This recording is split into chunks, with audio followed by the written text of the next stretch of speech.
Okay, welcome back. This is Mr. Hassan's Maths channel. I'm now answering question number 5, part A, from the specimen paper for the Pure Mathematics P3 International A-Level. This is the Cambridge 9709 syllabus.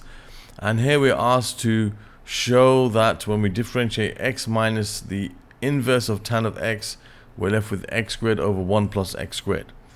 So basically, when we differentiate x, when we differentiate x, we find the differential of x with respect to x, we know we're going to get 1. And when we differentiate the inverse of tan x with respect to x, well, this is something which it doesn't seem like you're required to know the derivation of, but it's something which you find directly in your formula sheet, which is something actually been added since 2020. So if you go to your formula sheet, which I've got a copy of over here, you'll notice we have a result given in the formula sheet for the differential of the inverse of tan of x. This is differentiation, this is f of x, this is the differential, or the f dash of x, which is the differential of fx. So we can see that inverse of tan of x gives us 1 over 1 plus x squared. So we can just quote that directly. So this is going to be 1 over 1 plus x squared. Excuse me.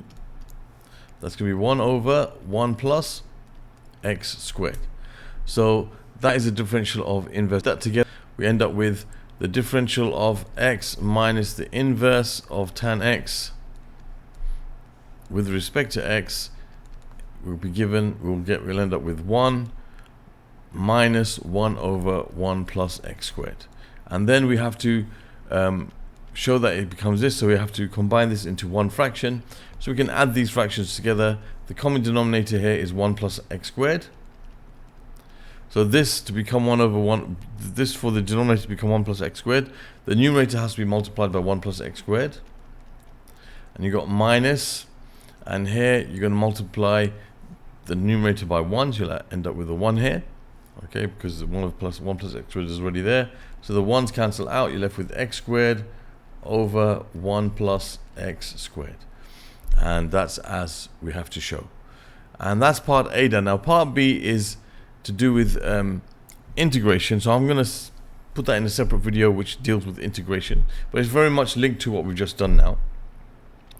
But, even though it's not in the syllabus, okay, I'm going to take a little side point and explain why this result is true.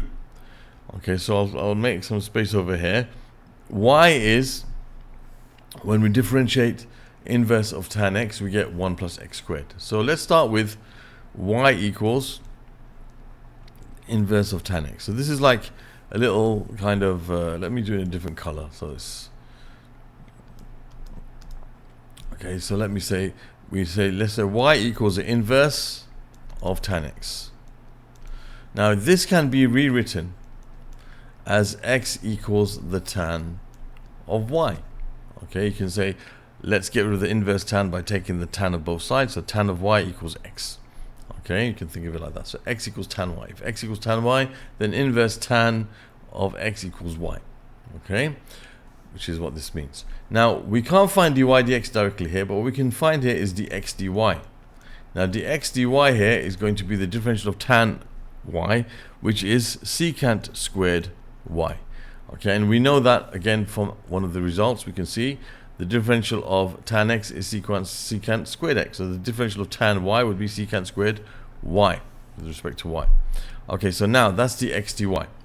So that means we can say that, let's rewrite this in terms of tan y.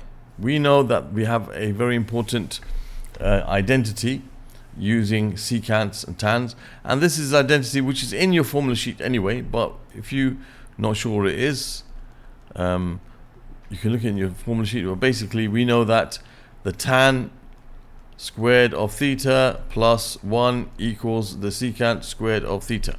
So we can replace secant squared y with tan squared y plus 1. So we can say dx dy is equal to tan squared y plus 1.